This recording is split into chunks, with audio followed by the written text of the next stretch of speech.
성도, 그리스도인. 여러분 이런 말을 들을 때 어떤 생각이 듭니까? 우리는 보통 어떤 경우에 성도라는 이름을 사용합니까? 그리스도인이라는 이름을 사용합니까? 보통 우리가 통상적으로 교회에서 아직 직분을 받지 않은 분들에 대해서 성도라고 말하기도 하고, 또 평신도를 지칭할 때 또 이렇게 이야기를 합니다.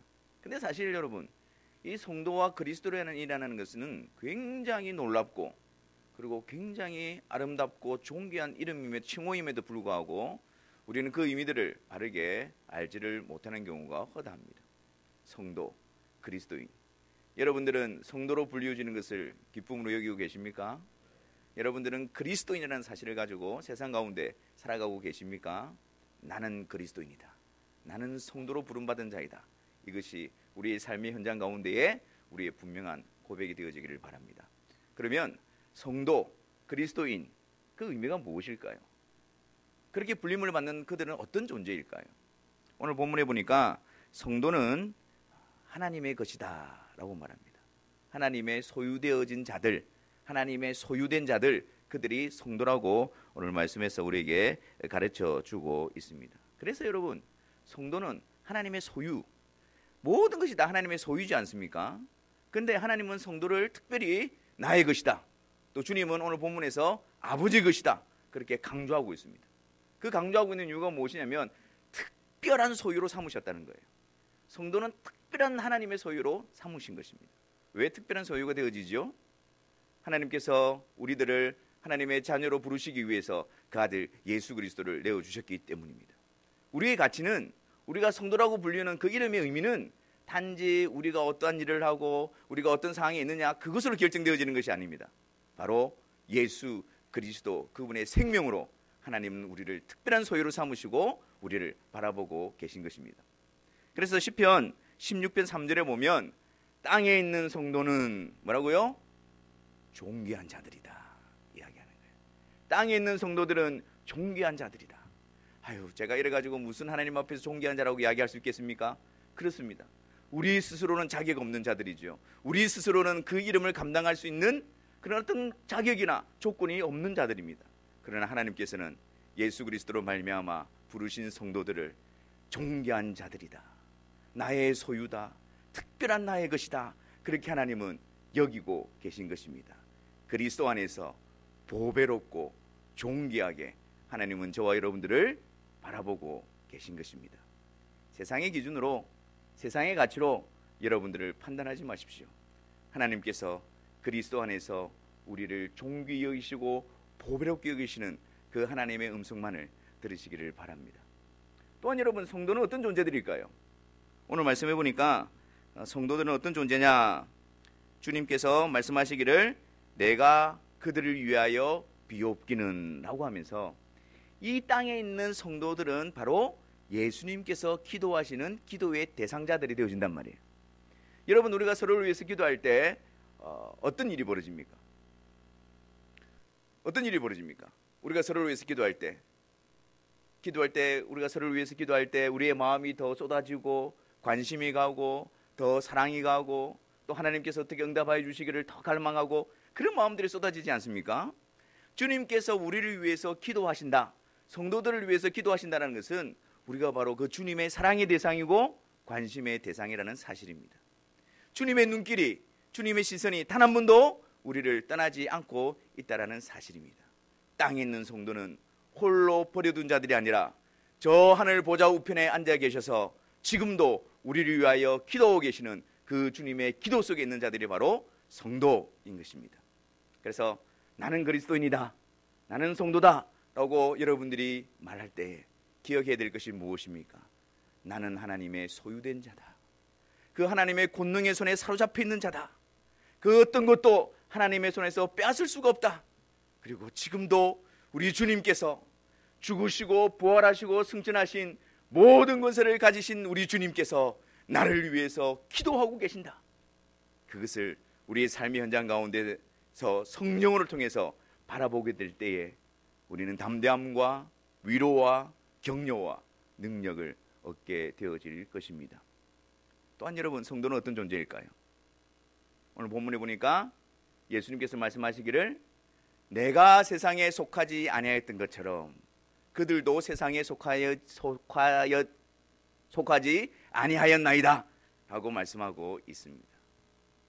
예수님께서 세상에 속하지 않으셨던 것처럼 그들도 세상에 속하지 않았다. 여러분, 이 세상에는 두 부류의 사람들이 있습니다. 한 부류는 어떤 사람일까요? 세상에 속해 있으면서 세상을 사는 사람들입니다. 또 한 부류는 어떤 사람들일까요? 세상에 속하지 않으면서 세상을 사는 자들입니다. 성도는 이 세상을 살아가고 있지만, 불신자들 가운데 살아가고 있지만 세상에 속하지 않은 자들로서 이 세상을 살아가고 있습니다. 그러면 이 세상에 속한 자들의 모습은 어떨까요? 이 세상에 속한 자들의 모습, 에베소서 2장 1절과 2절에 보면 허물과 죄로 죽었던 너희를 다시 살리셨다고 말씀하시면서 이전에 그들의 모습, 허물과 죄로 죽었던 그들의 모습이 어땠는가라는 부분에 대해서 이렇게 설명합니다. 세상의 풍조를 쫓는 자들이라는 것입니다. 허물과 죄로 죽었던 자들, 하나님께 대하여 죽었던 자들은 이 세상의 풍조를 쫓아서 따라가는 자들이고 사는 자들이다. 그렇게 성경은 말씀해주고 있는 것입니다. 세상의 풍조, 세상의 모습, 세상을 따라간다, 세상을 쫓는다. 그것은 어떤 의미일까요? 그 사람은 참 세상적이야. 그 사람은 참 세속적이야. 우리가 이런 단어를 쓸 때에 어떤 이미지를 떠올립니까? 굉장히 좀 방탕하고 또 이렇게 타락하고 또 도덕적으로 윤리적으로 그렇게 이야기할 때 우리가 그런 단어를 쓰지 않습니까? 근데 여러분, 성경에서 세상을 따라가고 세상의 풍조를 말하는 그것은요, 그런 어떤 도덕적이고 윤리적인 관점에서 말하는 것이 아닙니다. 세상의 풍조, 세상의 모습은 어떤 모습으로 드러나는 것일까요? 시편 17편 14절을 한번 보겠습니다. 시편 17편 14절 말씀해 보니까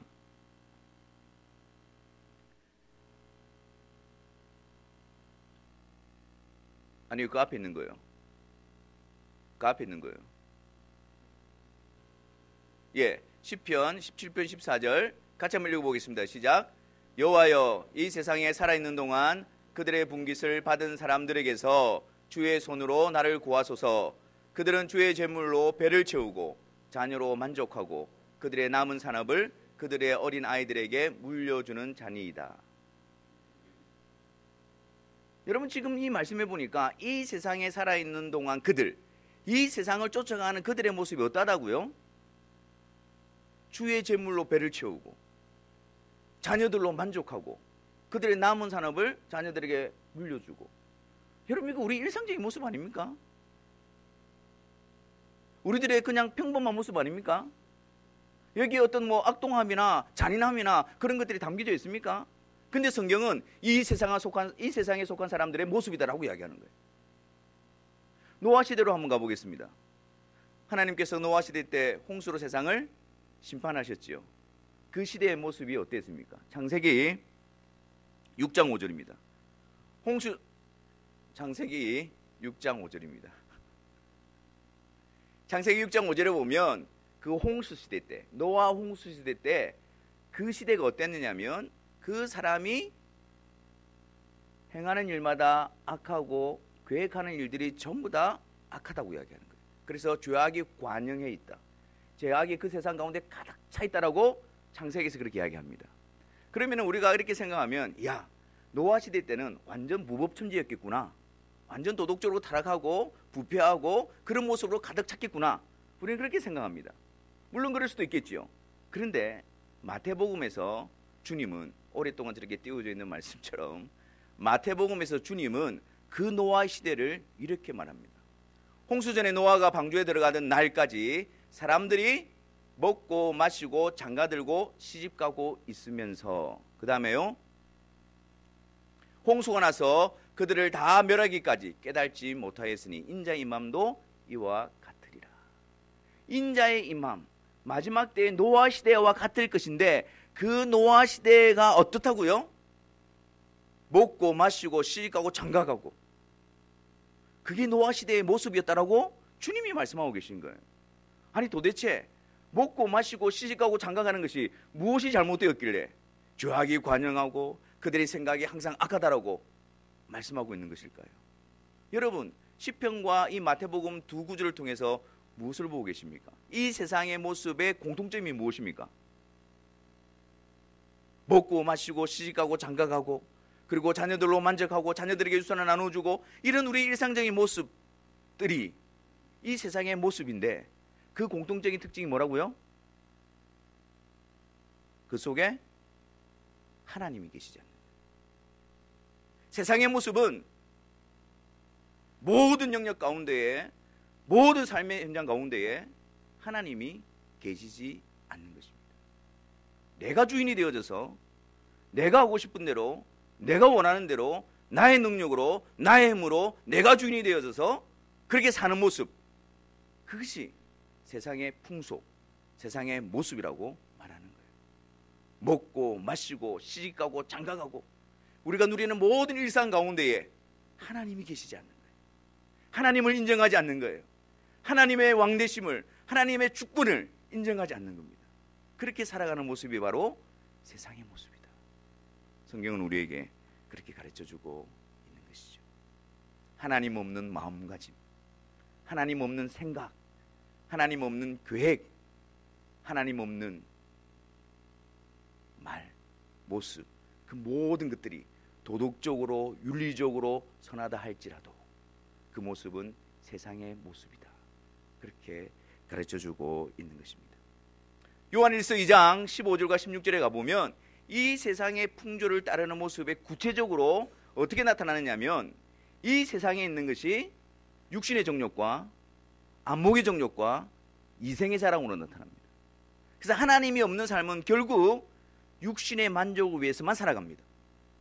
그리고 눈에 보이는 것을 추구합니다. 눈에 보이지 않는 하나님을 모셔드리지 않습니다. 그들의 안중에는 하나님이 계시지 않습니다. 그냥 눈에 보이는 것, 눈에 좋아 보이는 것, 그것만 추구하고 살아갑니다. 그래서 결국 어디로 갑니까? 이생의 자랑, 이 세상의 자랑거리만 가득 추구하고 그것만을 붙잡는 그런 삶으로 나아가게 되어지는 것입니다. 이는 아버지께로 쫓아온 것이 아니요 다 세상으로 쫓아온 것이다. 이것이 우리에게 가르쳐주고 있는 성경에서 나타나고 있는 세상의 모습인 것입니다. 내가 좀 괜찮은 사람이다. 내가 그렇게 잘못한 일이 없다. 그래서 내가 세상적이지 않다라고 말할 수가 없다라는 것입니다. 나의 삶 속에 하나님께서 좌정해 계시는가? 나의 삶 속에 하나님께서 왕이 되어 계시는가? 내가 하나님의 말씀 앞에 통치받으며 다스림을 받고 있느냐? 그렇지 않느냐?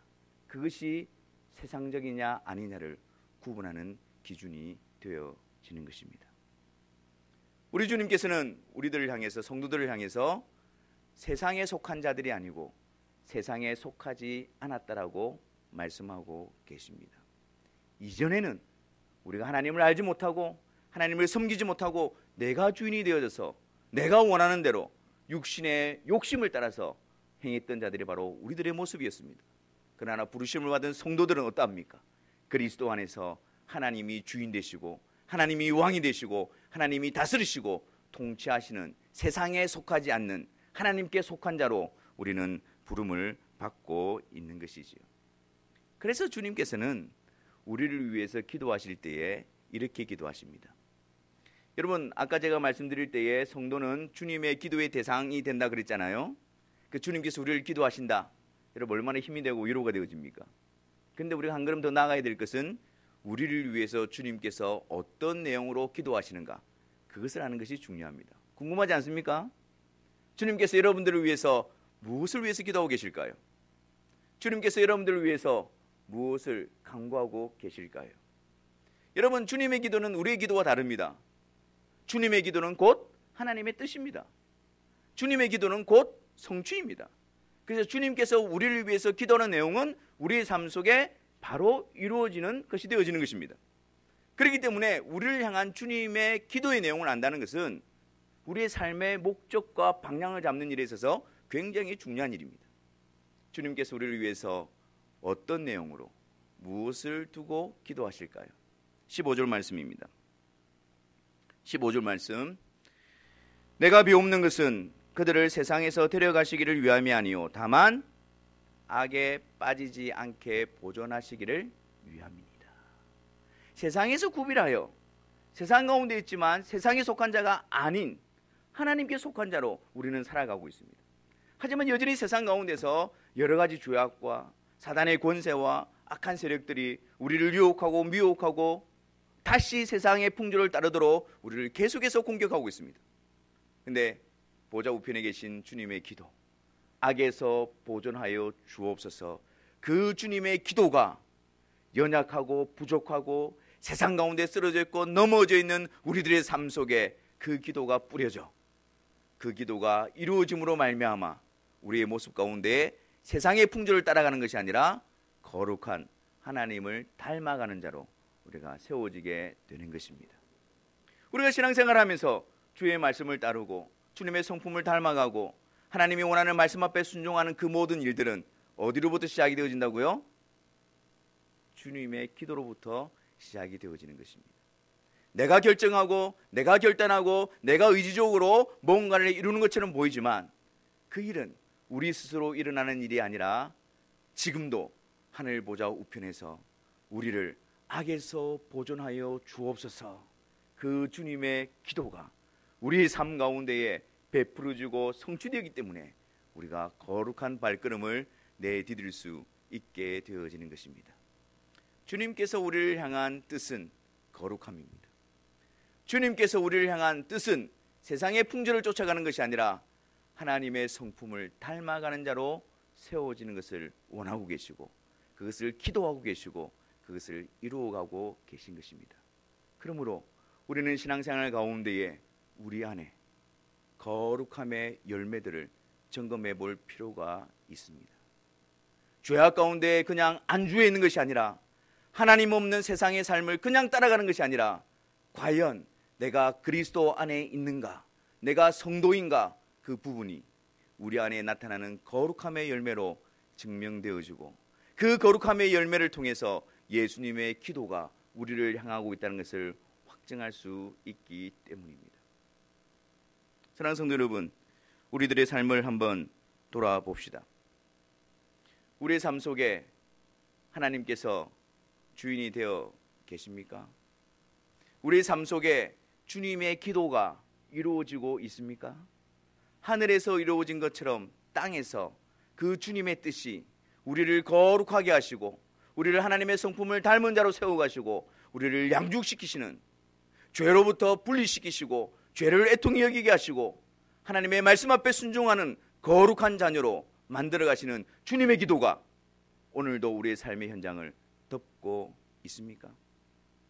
단지 내가 신앙생활을 한다는 그것 빼고 불신자들과는 별반 다른 것이 없는 그런 삶을 살아가고 있지는 않습니까? 하나님 믿지 않는 자들과 같이 똑같이 생각하고 하나님 믿지 않는 자들과 같이 똑같이 말하고 하나님 알지 못하는 자들과 같이 똑같이 행동하는 그런 이상한 모습이 우리의 신앙세계 안에서 일어나고 있지는 않습니까? 점검해야 합니다. 우리가 성도로 부름을 받고 있다라면 주님의 그 거룩하신 기도가, 우리의 거룩함을 위한 기도가 우리의 삶 가운데에 나타나고 열매 맺어져야 하는 것입니다. 그 기도가 우리의 말을 지배하고 그 기도가 우리의 생각을 지배하고 우리의 마음을 다스리고 우리의 계획을 통치하여서 우리 육신의 본성대로 터져나오는 말과 행동과 생각과 계획이 아니라 그분으로부터 그분의 거룩한 성품이 주입되어져 그분으로부터 나오는 생각과 마음과 말로서 열매 맺는 삶을 살아갈 수 있어야 할 것입니다. 여러분, 우리가 예배당을 나오고 나면 우리의 삶의 현장에서 주님은 예배당에 계속 머물러 계십시오. 제가 세상에서 살다가 다시 오겠습니다. 그러지 않습니까? 전부 다 아니라 그럴 것입니다. 그러면 여러분의 삶 속에서, 일상 속에서 항상 그 주님을 떠올리고 계십니까? 항상 그 주님 앞에서 생각하고 판단하고 의지하고 있습니까? 우리의 삶의 영역에서 그 주님이 분명히 살아 역사하시는 분으로 세워져 있습니까?